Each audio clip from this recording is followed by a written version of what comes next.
let's also talk about spiral wraps. And then we're going to talk about some plane control games that help with spiral wraps and isolations, which we just talked about. So this is a spiral wrap. So is this. So is this. So is this.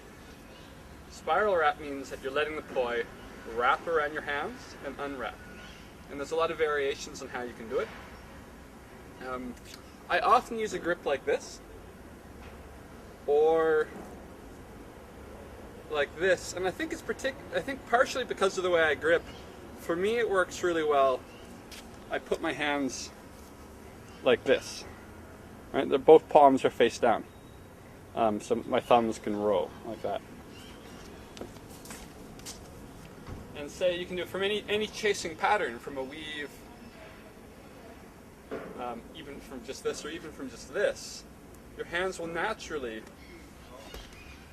if you just go like that, the poi will naturally wrap up. You really want some wall plane control when you're doing split time same direction. So spiral wrap is all from this, where they're going the same direction one way or same direction the other way, split time. From the top, it really helps if it can look like this, where they're both on a wall plane. To be able to do that, I really recommend being able to bend them both in or both out. Both in or both out. And we're going to talk more about that in the plane control tangent video. But once you can do that, bend them in, bend them out, bend them in, bend them out, then you'll really be able to head them on a wall plane also. And from there is where the spiral wraps are so easy. Because if your planes and your rhythm are giving you trouble and it's like this, and you go like that, it's probably not going to work. So you're probably ready to really enjoy spiral wraps once you have some basic control of your planes. And from here, they can wrap up or wrap up. So that you can, try it without that, because no matter what you do, you're always improving. But I do recommend taking some time to try to learn to be able to hold it on a wall plane with good rhythm, and learning that basic control to manipulate and tilt the planes will really give you that ability. Often people, they go like this too much with their hands. I really recommend just taking a nice solid boom, just putting your hands together and without wrapping your hands up around each other. And as you learn it, you can even start doing sort of moving the whole thing through a circle.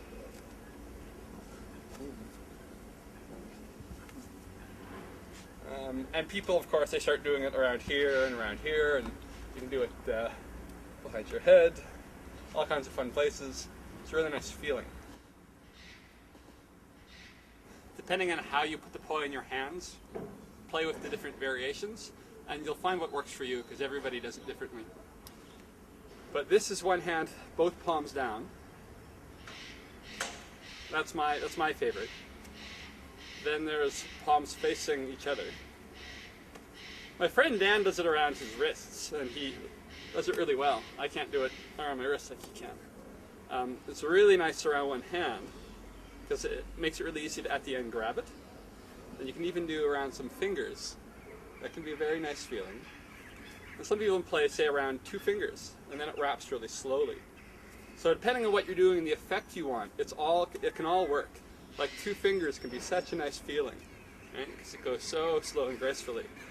But Dan's amazing wrist action makes it go whew, boom, happens really quick.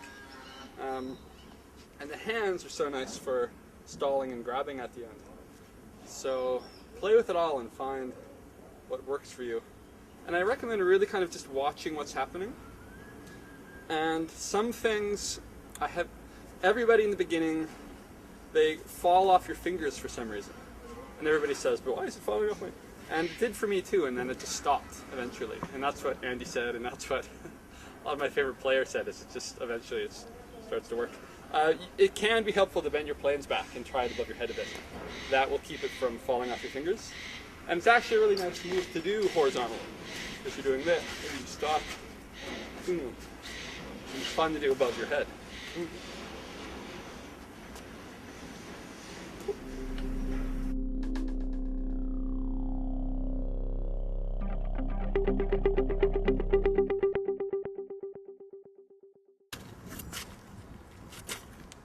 Participation announcement. It would be really fun if we can keep doing this.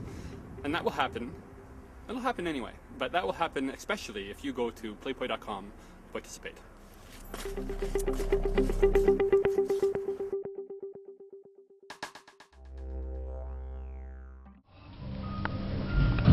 Check it out. It's like the next level. The next level in in urinal advertising technology. You've seen it here first in Europe. Check that out.